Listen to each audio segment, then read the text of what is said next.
November 2nd, 1944. The rugged terrain of Czechoslovakia is wrapped in a biting grey chill. Moments ago, the air was tearing apart.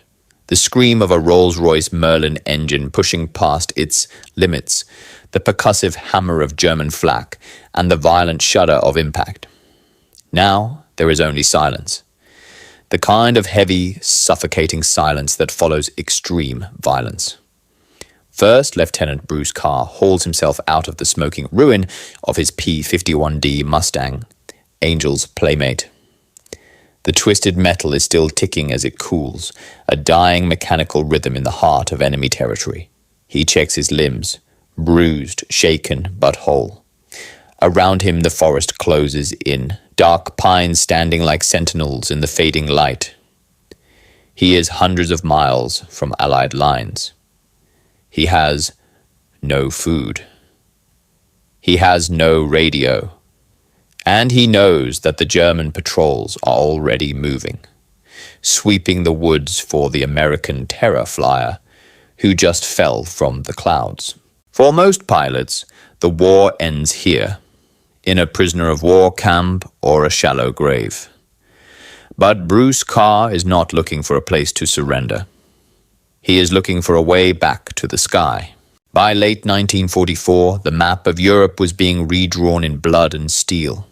The Allied armies, having broken out of Normandy months prior, were pressing inexorably toward the German border. But as the front lines tightened around the Third Reich, the nature of the air war began to shift. The days of the massive, uncontested Luftwaffe swarms were fading, replaced by a desperate, lethal defensive struggle.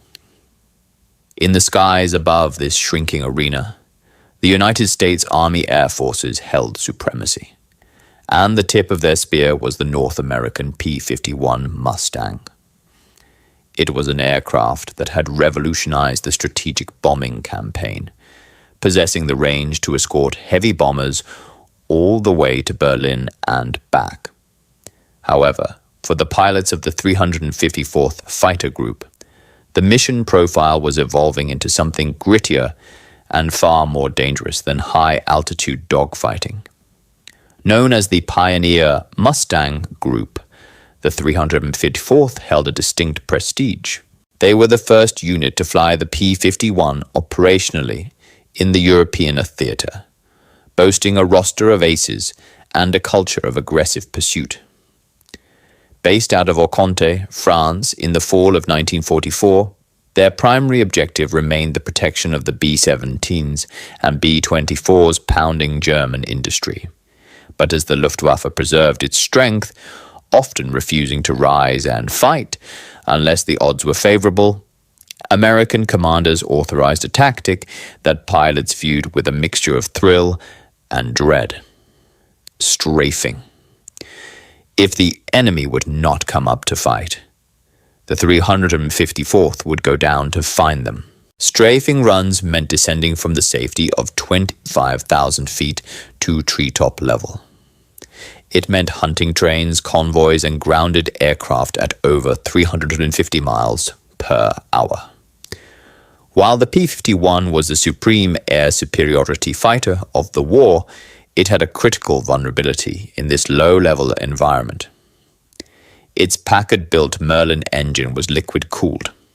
A single bullet or piece of shrapnel piercing the coolant lines would cause the engine to overheat and seize within minutes.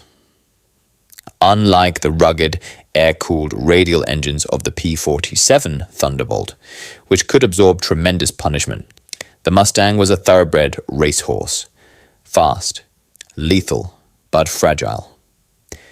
The pilots of the 354th knew the risks. They understood that at low altitude, the advantage of speed was negated by the sheer volume of flak.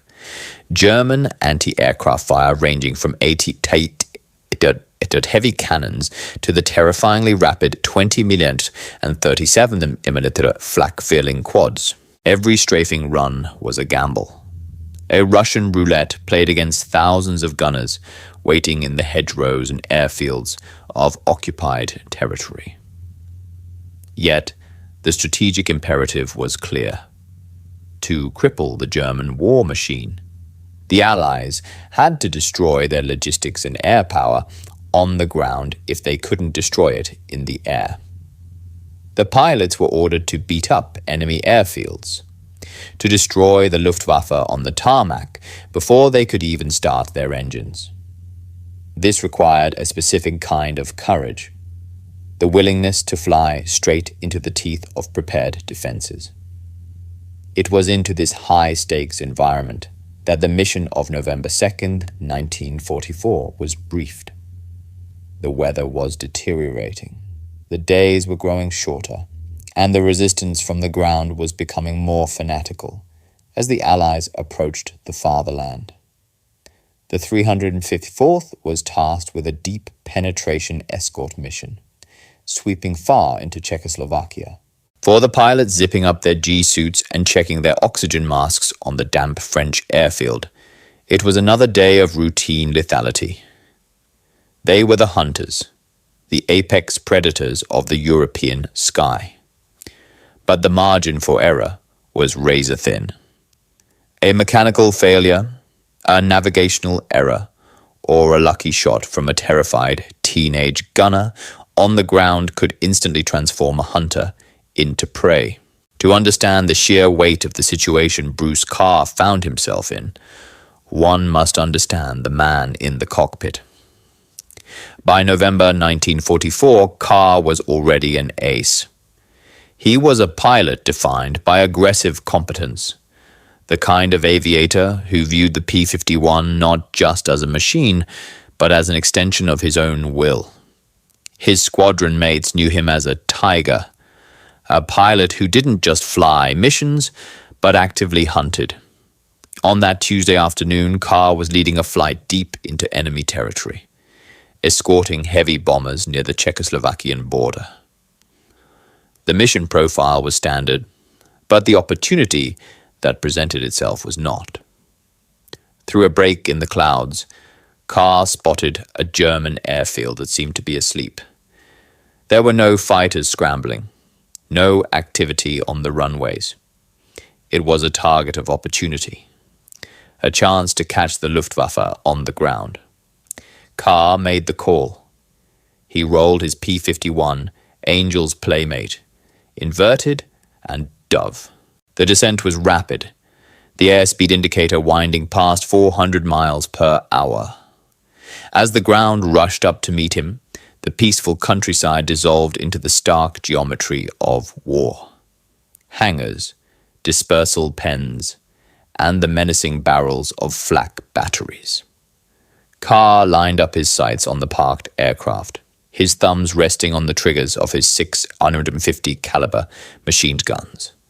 But the Germans were waiting. The air around the airfield erupted. It wasn't just light arms fire. It was a wall of heavy flak. At treetop level, there's no time to dodge. You rely on speed and luck. Carr had the speed, but on this pass, his luck ran out. A sudden, violent shudder rocked the airframe. The hit was catastrophic. Likely a larger caliber shell that smashed directly into the engine cowling. In a P-51, the response to such trauma is immediate. The smooth roar of the Merlin engine was replaced by the grinding scream of metal on metal. The temperature gauge spiked instantly. The coolant was gone. Carr knew the aircraft was dead. At this altitude, barely 50 feet off the deck, there is no room to glide, no time to plan. The ground is seconds away. His training took over. He pulled back hard on the stick, trading his immense kinetic energy for a few precious hundreds of feet of altitude. As the Mustang clawed its way upward, losing momentum with every second, Carr jettisoned the canopy. The roar of the slipstream filled the cockpit. He undid his harness, stood up in the seat, and hurled himself into the freezing slipstream. He was so low that his parachute barely had time to deploy. The silk snapped open just as he crashed into the canopy of a dense forest. The trees whipped and tore at him, breaking his fall but leaving him suspended, dazed and breathless. As he cut himself down and dropped to the forest floor, the sound of his P-51 exploding nearby marked the finality of his arrival. He was alive, but he was alone, deep inside the Third Reich, wearing an American flight suit that marked him as a priority target for every soldier and civilian within 100 miles. The hunter had just become the hunted. For the next several days, the war contracted to the immediate radius of Bruce Carr's senses. The grand strategy of the Allied advance dissolved into a primal equation of calories, temperature, and concealment. The first rule of evasion is distance. Carr knew he had to put miles between himself and the smoking crater of his Mustang before the German recovery teams arrived. He buried his parachute, covered his tracks, and vanished into the dense undergrowth. But the forest offered little sanctuary. November in Central Europe is unforgiving. The temperature plummeted at night, and the damp cold seeped through his flight suit, a constant, gnawing reminder of his vulnerability. Hunger became his shadow. A fighter pilot's evasion kit was minimal. A few squares of chocolate, perhaps some water purification tablets. It was not designed to sustain a man for a long trek across hostile territory. Carr was forced to scavenge, eating whatever raw vegetables he could steal from the edges of farms, drinking from rain puddles, always listening for the snap of a twig or the bark of a dog. From the perspective of the German ground troops, the search for the downed pilot was routine but serious business. By 1944, the propaganda ministry in Berlin had labeled Allied airmen as terror fliegers, terror flyers. The civilian population, traumatized by the relentless bombing campaigns, was often more dangerous to a downed pilot than the Wehrmacht. If Carr were captured by soldiers, he might survive as a POW. If he were found by angry locals, he would likely be beaten to death. Carr realized quickly that walking back to France was a suicide mission. The lines were too far, the terrain too populated, and his physical condition was deteriorating too fast. He needed a miracle, or more precisely, he needed a machine. He found himself drawn back toward the very source of his danger, the airfield. Hiding in the tree line near the perimeter, he became a silent observer. For days he watched the Luftwaffe operate. He memorized the rotation of the guards. He noted the shift changes of the mechanics. He watched the pilots arrive in their staff cars, chat by the hangars, and climb into their aircraft. He wasn't just hiding anymore, he was studying. He watched how the German ground crews cranked the inertia starters on the fighters. He observed the taxi patterns. He analyzed the gaps in the perimeter fence. In the freezing silence of his hideout, a desperate, insane idea began to form. He didn't just want to escape. He wanted to fly out. And the vehicle for his escape was sitting right there on the tarmac, the Focke-Wulf 190. To an American pilot, the Focke-Wulf 190 was an alien machine. While the P-51 was a refined, liquid-cooled sharpshooter, the FW-190, nicknamed the Würger or Shrike, was a rugged radial engine brawler. Its cockpit was a landscape of unknown variables. The gauges were metric. The labels were in German. The throttle quadrant, flap controls, and fuel mixture settings were all located in different positions than in US aircraft. Most critically, the startup procedure was fundamentally different. In a P-51, the pilot managed the propeller pitch, fuel mixture, and radiator scoops manually. The FW-190 used a pioneering device called the Commando Geräte, a mechanical computer that automatically adjusted fuel mixture, propeller pitch, and ignition timing based on throttle position. This advanced engineering made the plane easier to fly in combat. But for a pilot trying to start it cold, without a manual, it was a puzzle with lethal consequences. If Carr guessed wrong, the engine wouldn't just fail to start. It could backfire, flood, or catch fire, instantly alerting every guard on the base. Carr knew he couldn't simply jump in and figure it out by trial and error. He had to be perfect on the first attempt. He watched the mechanics service a specific aircraft near the edge of the tarmac. He noted where they inserted the inertia starter crank. He watched the sequence of the prop turning over. He memorized the sound, the whining wind-up, the cough of the radial cylinders catching, the puff of blue smoke. There was also the physical barrier of the cockpit itself. The FW-190 was a tail dragger with a massive BMW 801 engine in the nose. On the ground, the nose pointed sharply upward, completely blocking the pilot's forward view. To taxi, a pilot had to S-turn, weaving left and right to see around the engine. Carr had never taxied a German plane. If he drifted off the runway or hit a light post, the mission would end in a fireball. But as the sun dipped below the horizon on his 5th day in the forest, his hunger had turned into a dangerous weakness. He was losing lucidity. He knew he wouldn't survive another few days in the cold. The risk of execution by a firing squad seemed preferable to the slow death of exposure. He watched the ground crew finish their work on a fully fueled FW-190. They placed chocks under the wheels, covered the canopy, and walked away toward the warmth of the barracks. The airfield lights dimmed. The guard patrols settled into their night rhythm.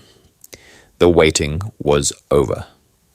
Carr tightened his flight suit, checked the woods one last time, and began to crawl toward the perimeter fence. The tarmac is a frozen expanse of concrete and shadow. Bruce Carr moves like a ghost, his body pressed flat against the freezing ground. Every sweeping searchlight beam is a potential death sentence. He times his movements to the rhythm of the boots of the sentries patrolling the perimeter. 10 seconds of crawling. Freeze. Wait for the darkness to return. Move again. He reaches the target aircraft. It looms above him, a dark silhouette of weaponry and power. The FW-190 sits high on its landing gear, the massive propeller blades resting still in the cold air. Carr grabs the handhold on the fuselage and pulls himself up onto the wing. The metal is slick with frost. He slides the canopy back. The latch clicks, a sound that seems deafening in the silence. He freezes, heart hammering against his ribs, waiting for a shout, a shot, an alarm. Nothing. The airfield sleeps. He slips into the cockpit and slides the canopy shut over his head. Immediately, the smell hits him. A distinct mix of high-octane gasoline, hydraulic fluid, and leather that is unique to German aircraft. It smells nothing like a Mustang. He is now encased in the enemy's machine. The cockpit is cramped, designed for efficiency, not comfort.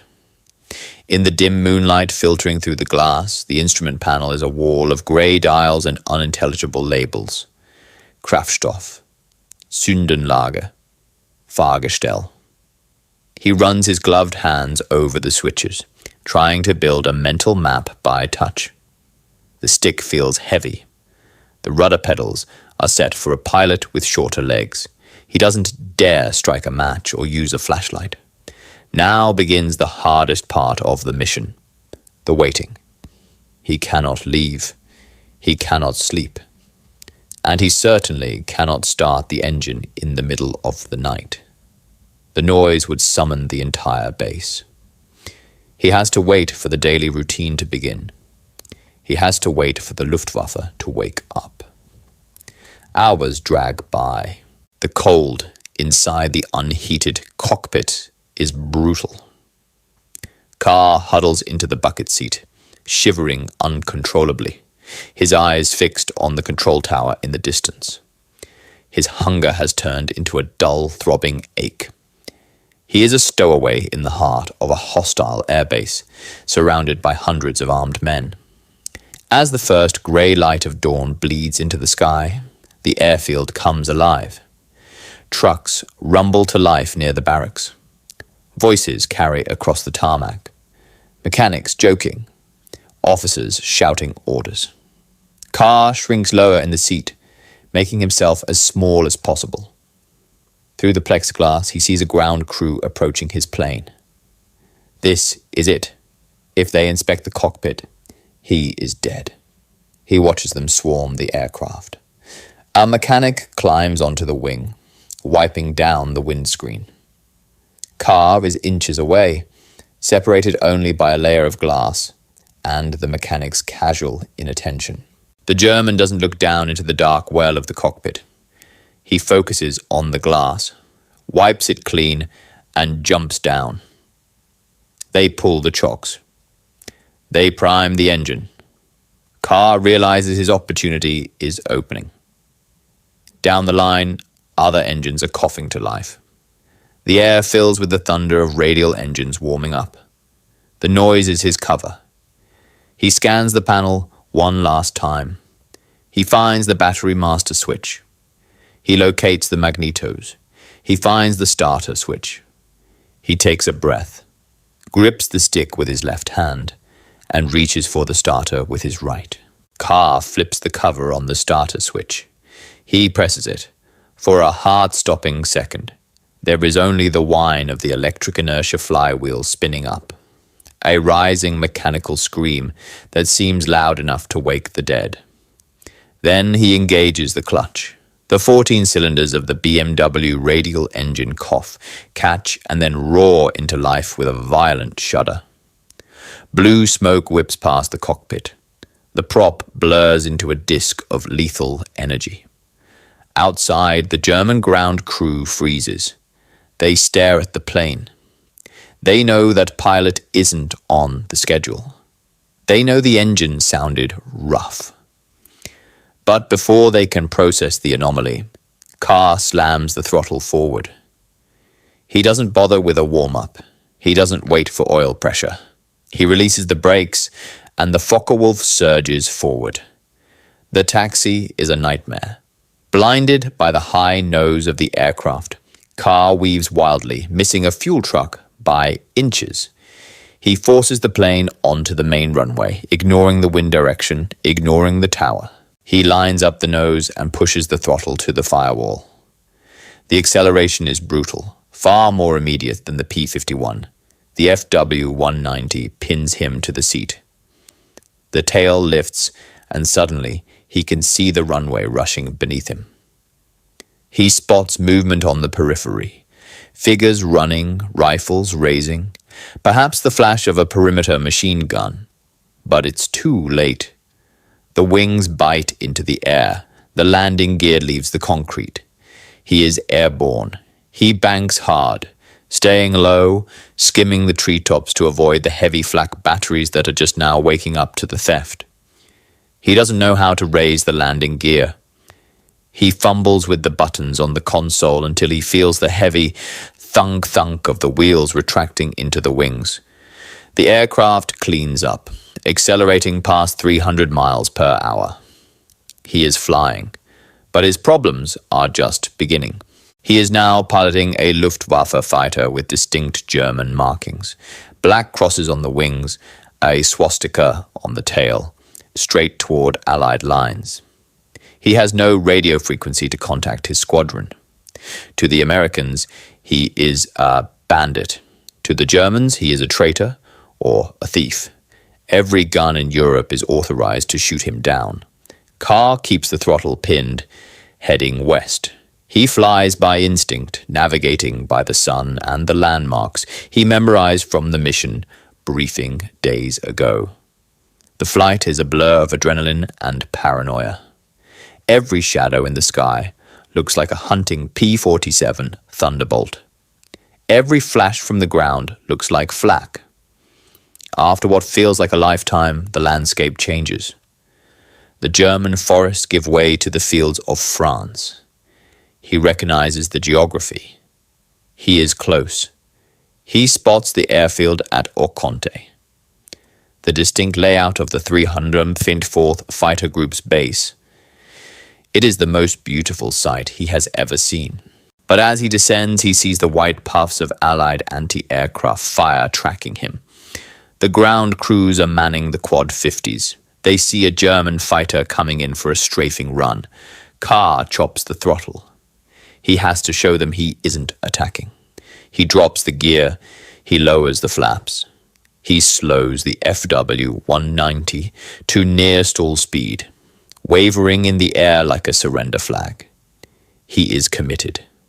He is coming in. The Focke-Wulf hits the perforated steel planking of the Oconte runway hard. It is a fast, ugly landing. The kind made by a pilot who is exhausted, terrified, and flying a strange machine on pure adrenaline.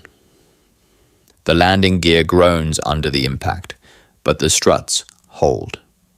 Carr stomps on the brakes, fighting the torque as the heavy fighter slews sideways, tires screeching, before finally shuddering to a halt near the end of the strip.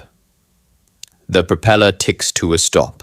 The silence that follows is heavier than the roar of the engine. Carr slumps in the cockpit. His hands are shaking so violently he can barely unclasp his harness. He is alive.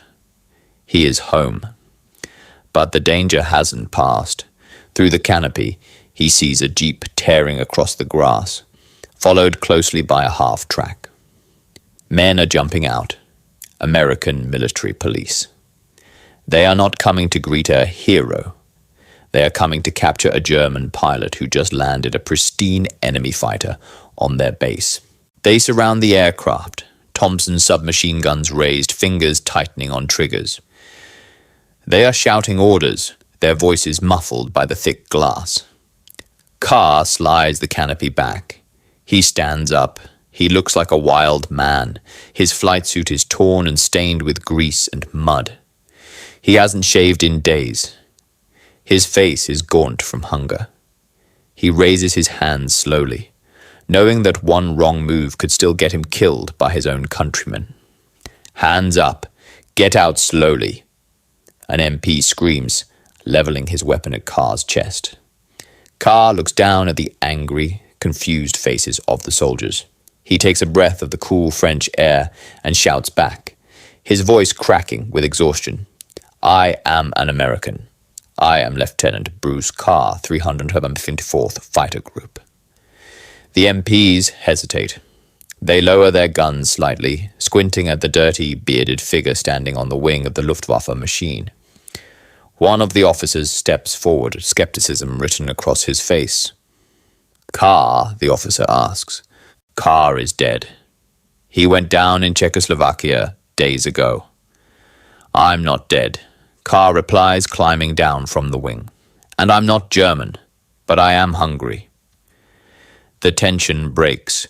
The MPs lower their weapons, staring in disbelief at the black crosses on the wings, and then back at the American, standing before them. As the realization sets in, the base commander and Carr's squadron mates arrive. The disbelief turns into a roar of celebration. They grab him, pounding him on the back, lifting him up. He hadn't just walked back from behind enemy lines. He had flown back, and he had brought a trophy. The arrival of the Focke-Wulf was not merely a morale victory. It was an intelligence coup. While the Allies had examined captured German aircraft before, having a pristine operational FW-190 delivered directly to a frontline fighter group offered a unique tactical advantage. The mechanics of the 354th swarmed the machine not to sabotage it, but to dissect its secrets. They painted over the swastikas and crosses with American stars and bars. They analyzed the Kommando Gerät engine management system, marveling at the automation that allowed German pilots to focus almost entirely on flying and fighting. The pilots of the 354th took turns sitting in the cockpit, realizing firsthand the severe visibility restrictions caused by the heavy framing and the long nose. They learned exactly where the blind spots were, knowledge that would save lives in the dogfights to come. For Bruce Carr, the event transcended the technical. It became part of the folklore of the European theatre. In a war defined by industrial-scale slaughter and anonymous casualties, his story was a testament to individual agency. He had refused the passive role of the victim. He had rejected the probability of capture. Carr was given a brief leave to recover from his malnutrition and exposure, but he did not rotate home. He returned to the cockpit of a P-51. He flew combat missions until the end of the war, eventually claiming 15 aerial victories. But among his accolades, the Distinguished Service Cross, the Silver Star, the Distinguished Flying Cross, none carried the same weight as the unofficial title bestowed upon him by his peers. The only pilot in the Second World War to leave for a mission flying a Mustang and return flying a Focke-Wulf. The war ground on for another 6 months, consuming cities and armies. But for the men of the Pioneer Mustang Group, the impossible had already happened. They had seen a ghost return from the dead, flying the enemy's wings. War is typically measured in the movement of armies, the tonnage of bombs dropped, and the cold statistics of attrition. It is a vast industrial machine designed to erase the individual. But history is often pivoted, not by generals or strategies, but by the sheer stubborn refusal of a single person to accept their fate. First, Lieutenant Bruce Carr's journey from a crash site in Czechoslovakia to a runway in France stands as one of the definitive moments of individual audacity in the Second World War.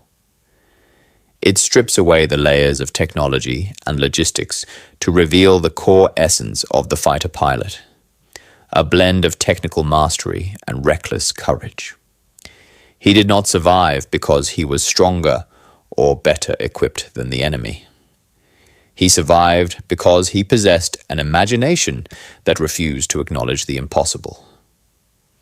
Where others saw a guarded airfield and certain death, Carr saw a gas station and a ride home.